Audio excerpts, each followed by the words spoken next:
Hello student, welcome to our YouTube channel commerce proficiency.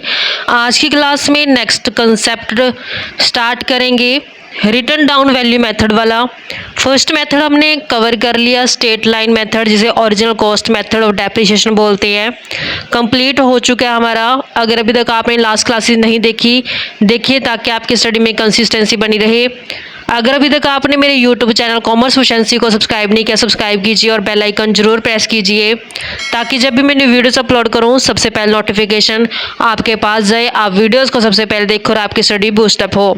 Start करते concept return down value method, यानी कि यहाँ पे नाम से स्पेसिफाई हो रहा है रिटर्न डाउन वैल्यू, यानी कि जो डेप्रिसिएशन लगेगा वो जब हम कॉस्ट में से, ओरिजिनल कॉस्ट में से माइनस करेंगे डेप्रिसिएशन, तो हमारे पास जो वैल्यू आएगी फिक्स्ड असेट्स की, उसके ऊपर डेप्रिसिएशन चार्ज किया जाएगा।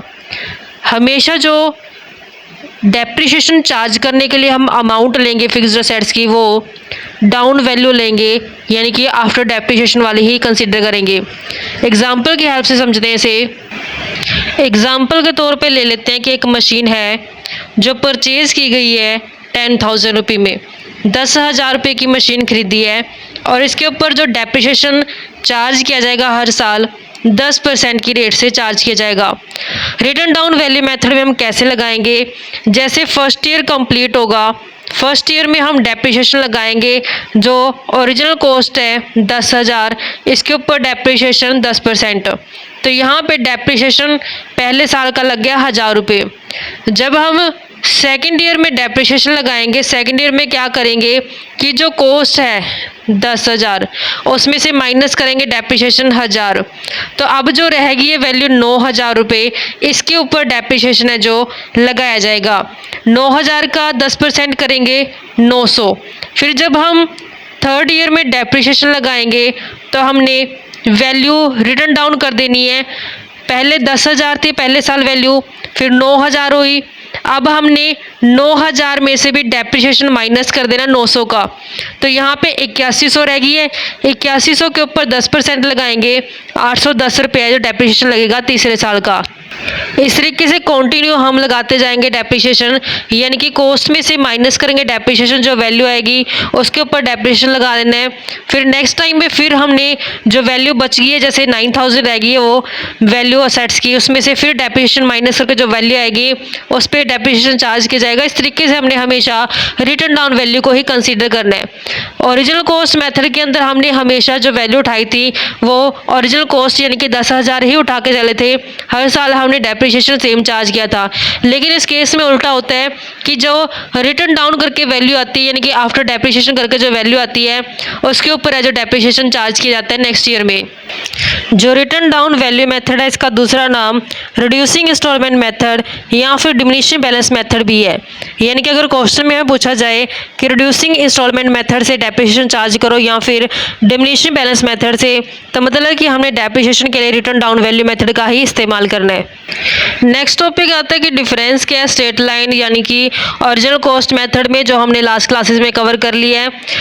रिटर्न डाउन वैल्यू मेथड जो हम आज की क्लास में कवर कर रहे हैं। इन दोनों मेथड्स के अंदर फ़र्क क्या है, डिफरेंस क्या है। सबसे पहले आती है अमाउंट ऑफ डेप्रिसिएशन।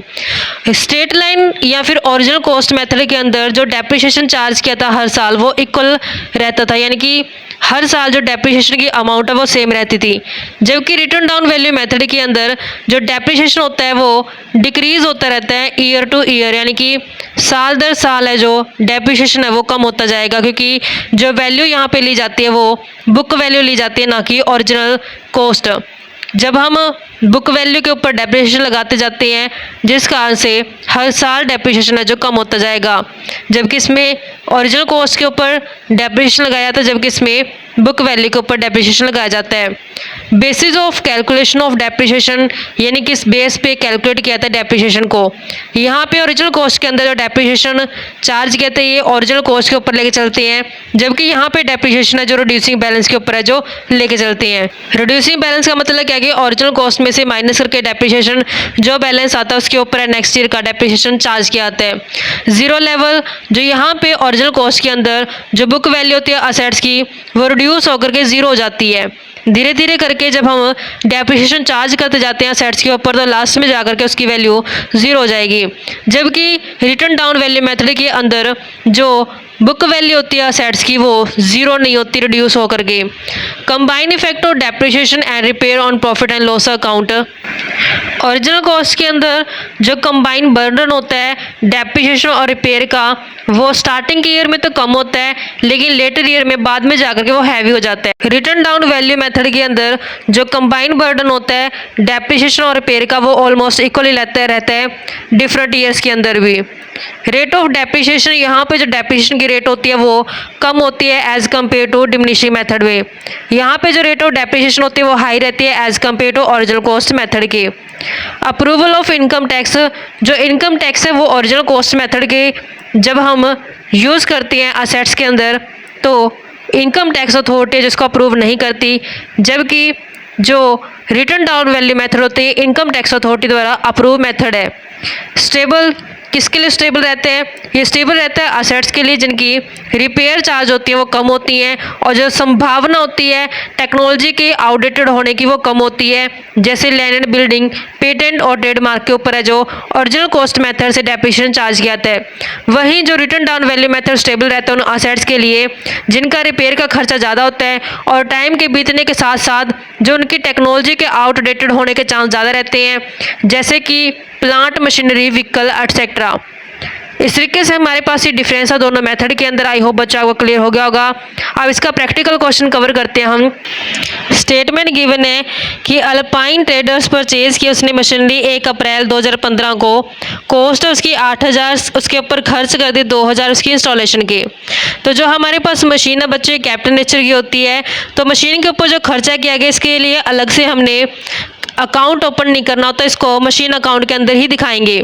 तो यहाँ पे जो इसकी कॉस्ट, ओरिजिनल कॉस्ट कंसीडर की जाएगी वो 8,000 प्लस 2,000 10,000 है जो कंसीडर करेंगे। The firms right of depreciation 10% per annum, हर साल डेप्रिसिएशन 10% के रेट से चार्ज किया जाता है। रिटर्न डाउन वैल्यू मेथड इस्तेमाल किया गया डेप्रिसिएशन के लिए। जो स्क्रैप वैल्यू है प्लांट की at the end of the economic life, यानी कि 4 साल के लिए इसका इस्तेमाल किया जाएगा मशीन का। उसके बाद जो इसको कबाड़ में बेचेंगे तो इसका एक्सपेक्टेड है कि 6,561 रुपये में बिक जाएगा, ये यानी कि स्क्रैप वैल्यू जो इसकी वो 6,561 है। तो हमने मशीन अकाउंट बनाना है 4 ईयर्स का अल्पाइन ट्रेडर्स की बुक्स के अंदर, और जो अकाउंट्स को क्लोज किया जाएगा वो ईच ईयर है, यानी हर साल हमने 31 मार्च को क्लोज करना है। मशीन अकाउंट का परफॉर्मा समझते हैं। मशीन अकाउंट का जो परफॉर्मा होता है इसमें 2 साइड होती है, डेबिट साइड और ये क्रेडिट साइड होती है। सबसे पहले आता है डेट का कॉलम, फिर आते हैं पार्टिकुलर्स, पार्टिकुलर्स के बाद आते हैं अमाउंट।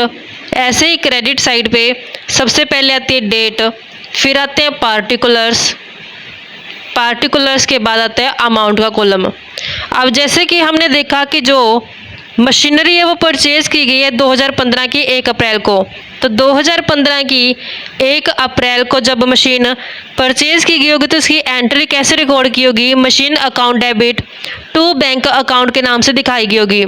तो यहाँ पे मशीन अकाउंट डेबिट की है, जिस कारण से डेबिट साइड पे अपोजिट अकाउंट ओपन करना होता है टू बैंक अकाउंट के नाम से। मशीन जो परचेज़ की गई वो 8,000 की गई है। अब इसको मशीन के ऊपर खर्चा भी किया गया है, तो वो खर्चा भी हमने मशीन अकाउंट के अंदर ही दिखाना है, क्योंकि ये भी कैपिटल नेचर का खर्चा होता है, इसके लिए अलग से अकाउंट ओपन नहीं करेंगे। ये भी 1 अप्रैल का खर्चा है।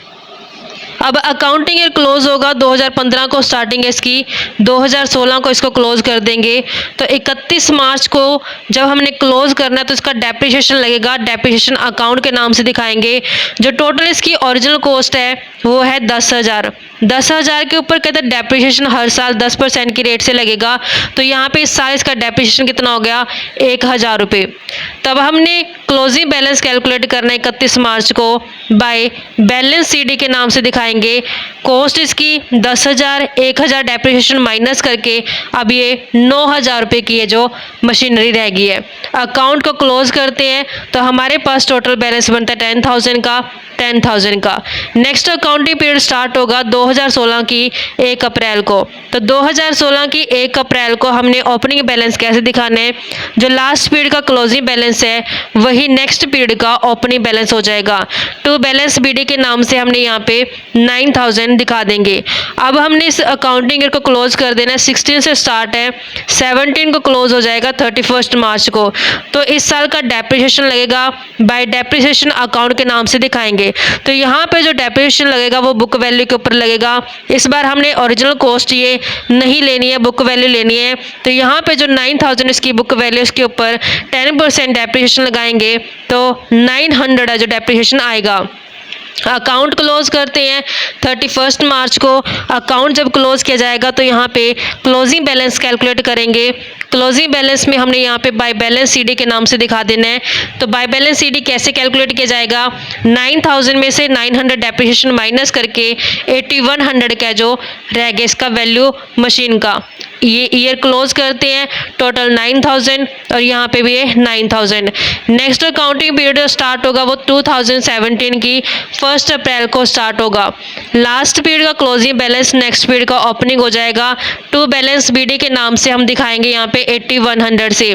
तो हमने इस साल का डेप्रिसिएशन लगाना है। 17 को स्टार्ट हुआ ईयर, ये 18 को क्लोज हो जाएगा। 31 मार्च को डेप्रिसिएशन इस पे लगाएंगे बाय डेप्रिसिएशन अकाउंट के नाम से। तो यहाँ पे जो बुक वैल्यू है 8100, उसके ऊपर 10% चार्ज किया जाएगा तो ये 810 बनेगा। 31 मार्च को क्लोजिंग बैलेंस कैलकुलेट करते हैं बाय बैलेंस सीडी के नाम से। 8100 माइनस करेंगे 810 तो हमारे पास वैल्यू बनती है 7290 से। क्लोज करते हैं ईयर 8100 इसका टोटल बनेगा। नेक्स्ट अकाउंटिंग पीरियड है जो 2018 स्टार्ट होगा 1 अप्रैल 2018 से। टू बैलेंस बीडी दिखाएंगे। लास्ट पीरियड का क्लोजिंग बैलेंस नेक्स्ट पीरियड का ओपनिंग हो जाएगा तो यहाँ पे 7290 हमारे पास ओपनिंग बैलेंस हो गया। ये ईयर 18 से स्टार्ट होकर के 19 को क्लोज हो जाएगा। 31 मार्च को डेप्रिसिएशन चार्ज करेंगे बाय डेप्रिसिएशन अकाउंट के नाम से।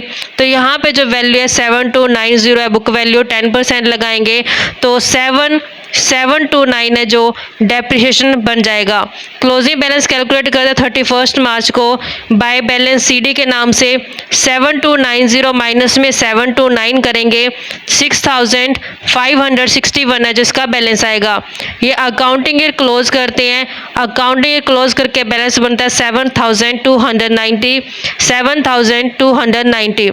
यही नेक्स्ट पीरियड का जो ओपनिंग हो जाएगा। हमें सिर्फ 4 ईयर के पूछा था बच्चों कि 4 ईयर्स का जो रिकॉर्ड करके दिखाओ मशीन अकाउंट के अंदर कैसे बुक्स ऑफ अल्पाइन ट्रेडर्स में मेंटेन किया जाएगा। तो हमने 4 ईयर्स का कंप्लीट कर दिया है।